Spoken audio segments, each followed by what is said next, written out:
Hindi sinasadyang natuklasan ng campus beauty na ang bagong dating na nangungunang modelo sa club ay ang kanyang sariling anak. Anak kong mahal, bumalik na si mama. Bago pa man makabawi ang binata, nang makita ng campus beauty ang kanyang istilong emo, agad siyang napuno ng galit at kahihiyan. Ito ay dahil bago mamatay ang babae, espesyal niyang ipinagkatiwala ang kanyang bilyon-bilyong ari-arian sa kanyang anak. Ang layunin ay upang umasa na siya ay magtatagumpay sa buhay at magpapanumbalik sa karangalan ng pamilya. Mabuti na lang at binigyan ng langit ang babae ng pagkakataong muling mabuhay, kung hindi ay hindi niya malalaman na ang kanyang anak ay napunta sa ganitong kalagayan kaya hinailan niya ang damit ng kanyang anak. At galit na umuwi hindi niya inaasahan na makakasalubong niya ang kasintahan ng kanyang anak sa daan. Sa pagkakataong ito, tinitingnan ng matalik na kaibigan ng kasintahan ng binata na isang lalaking modelo sa club, at hindi niya mapigil ang kutsain nito. Kinuha pa ng isa pang matalik na kaibigan ng kanyang cellphone para ibunyag ito sa buong paaralan. Hindi na nakatiis ang babae at agad na inagaw ang cellphone, na sinasabing siya ang tunay na ina ng binata. Sino mang mga api sa kanya ay magkakaroon ng problema sa kanya ngunit hindi talaga naniniwala ang kasintahan na ang babaeng kahalintulad niya ang edad ay ang tunay na ina ng binata. Naniniwala siyang niloloko siya ng binata pagkatapos ay agad siyang nakipaghiwalay at umalis nang hindi lumilingon. Nakita ng binata na ang babaeng ito na nagsasabing siya ang kanyang tunay na ina ay isang baliw. Ayaw na niyang magkaroon pa ng anumang kinalaman dito. Mayroon kang nunal sa kaliwang balakang mo. Pinangalanan mo itong nunal na Wingcoxing hindi mo ba naalala? Nang sabihin niya ang sikretong alam lamang niya at ng kanyang ina, doon lamang napagtanto ng binata na ang babaeng ito sa kanyang harapan ay ang kanyang tunay na ina. Agad siyang tumakbo at niyakap ang kanyang ina. Ikaw nga. Paano ka naging 17 taong gulang? Ibalik mo na kaagad ang kulay ng buhok mo pagkatapos, dinala ng babae ang kanyang anak para magbagong anyo. At dinala niya ito sa pintuan ng kanilang bahay ngunit nang akmang papasok na siya. Hinarang siya ng isang babaeng mapanlinlang, na sinasabing hindi siya maaaring pumasok nang walang pahintulot ng may-ari ng bahay. Nang marinig ito ng babae, napuno siya ng pagdududa kaya agad niyang tinanong ang kanyang anak, pagkaalis mo, sina Baozin, Lin Yi, at Lin Shenshen ang nag-alaga sa akin habang lumalaki ako.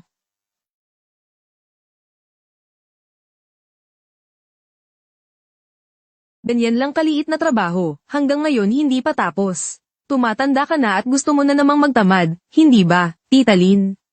Hindi ko na talaga kaya maaga kang nawalan ng ina. At hindi mo rin alam kung sino ang iyong tunay na ama. Kaya, dapat kang sanayin ni Tita na maging independente. Gusto mo bang si Shenshen ang gumawa ng mga gawaing ito? Ako ay isang lalaki hindi ko hahayaang mahirapan si Ching Ching. Ching lang, kung magsasama tayo, pag-uusapan tayo ng mga kaklase natin lumabas ka na lang. Kapag naging tunay ka ng lalaki, papakasalan kita. Halos sa mukha ng dugo ang babae nang malaman ng katotohanan hindi niya akalain na sa kabila ng kanyang katalinuhan ay magkakaroon siya ng ganitong uri ng anak at sa sandaling ito, pinagmamadali na sila ng tagapaglinis ng bahay na umalis. Dahil sa galit, akmang susugurin na sana ng babae ang tagapaglinis, ngunit hindi niya inaasahan na ang dating asawa ng babae ay biglang lumitaw sa kanyang harapan. Nahuli kayo ni Ate Ye na basta nalang pumasok sa manor huli na para umalis kayo ngayon. Teka, hindi ba't si Gu Yuanshan, ang tunay na ama ng groom? Bakit siya narito? Jining, hinanap kita sa loob ng 18 taon.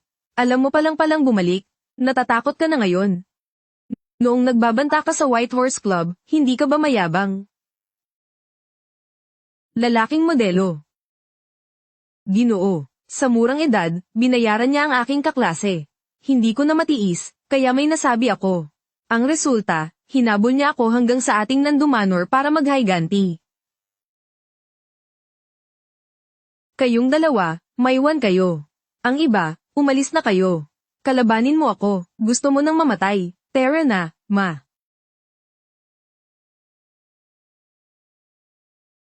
Magkakilala kayo. Siya pala ang dahilan kung bakit mo ako iniiwasan sa loob ng maraming taon. Kaya pala mayroon kang ibang lalaki. Hindi ko naman pwedeng sabihin na siya ang iyong nawawalang anak na lalaki. Ma, kayong dalawa ay nako, huwag makialam ang mga bata sa usapan ng matatanda. Gu Yuanshan, inaamin ko, Ako ang unang lamandi sa iyo. Pero sa edad mong yan, pwede ka nang maging tatay ko ay, alagaan na lang kita sa pagtanda ko, okay ba? Parang awa mo na, pakawalan mo na ang aso. Naghanap ka ng batang lalaki kaya ayaw mo na sa akin dahil matanda na ako. Jimmy, kailangan ko bang patunayan sa iyo? Ngayon ang pinakamalakas kong edad.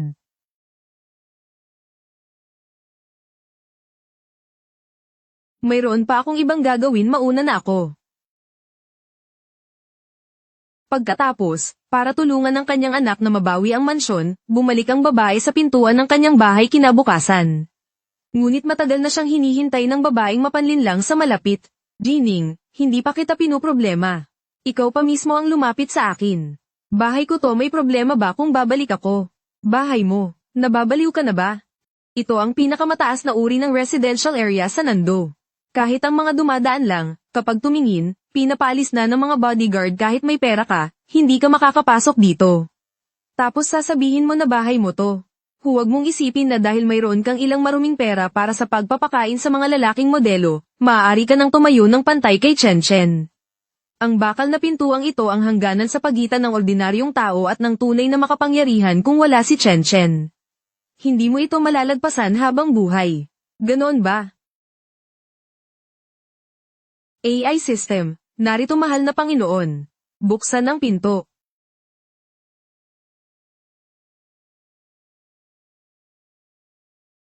Oh. Maligayang pagbabalik, mahal na Panginoon. Ang pintuan ng Nando Manor ay nabuksan sa isang salita lamang. Ang hawak ko ay ang AI controller, dapat ka nang maniwala na bahay ko ito, hindi ba? Jining, nababaliw ka na ba sa kahirapan? Ang halaga ng bahay ko ay bilyon-bilyon. Tapos sasabihin mo na kaya itong kontrolin ng isang relo ng bata. Ganyang kababaw na dahilan, nasasabi mo pa. Akala mo ba 3 taong gulang kami?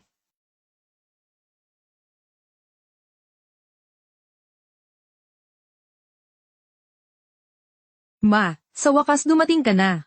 Sinasabi ni Ji Yamang na bahay niya ito. Noong nakaraang beses, nagtatago-tago ka sa labas ng manor, akala mo ba kung saan ka naroroon? Chen Chen, masyado siyang mayabang ngayon, dapat niyang malaman kung ano ang kahihinatnan ng paglaban sa pinakamayamang si Chen Chen. Dalhin niyo siya sa loob. Teka, anong ginagawa niyo? Bitawan niyo ako, hindi. Hindi ba't ito ang ginseng na daang taong gulang na pinaghirapan kong kolektahin? Inilaan ko ito para sa ikakasal para lumakas ang katawan niya. Ginawa lang palang kimchi ni Lin Chen Chen. Ito ang mamahaling damit na binili ko sa England, nagkakahalaga ng milyon, ginawa lang pala niyang basahan.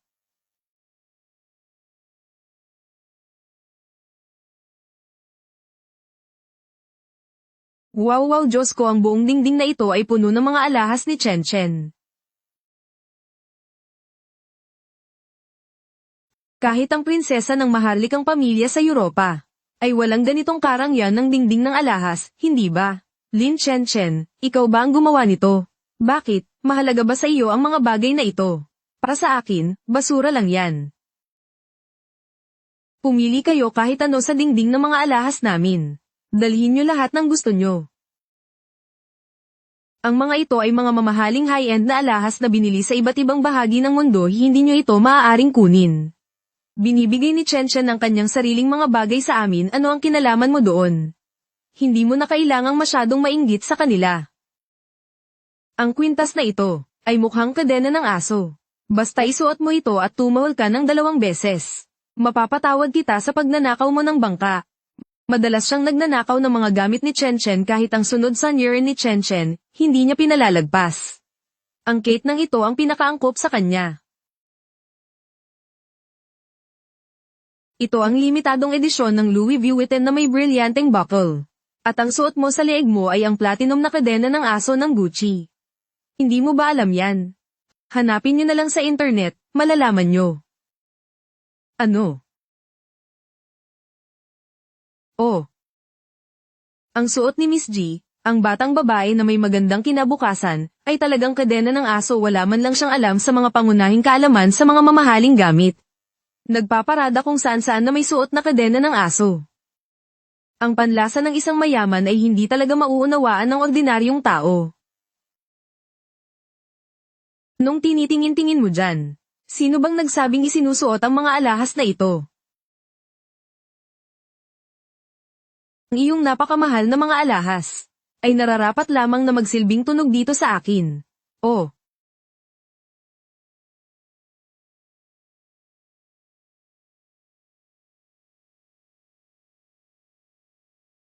Lin Chen, baliw ka na ba? Kaya mo bang bayaran ang mga ito? Tutal, pawang mga dekalidad ang mga ito. Hindi siya maglalakas loob na gawin sa iyo iyon. Kahit gaano pa kamahal, wala akong pakialam. Iyan ang kumpiyansa ng isang anak ng pinakamayamang tao. 50 milyong halaga ng high-end na alahas. Zay. 80 milyong halaga ng alahas ng Cartier. Lumuhod ka. Ang mga alahas ko, Ate Lee, nababaliw ka na ba? At itong florera na porselana mula sa dating dinastiya na nagkakahalaga ng 2 bilyon. Ibenta ko na rin yan.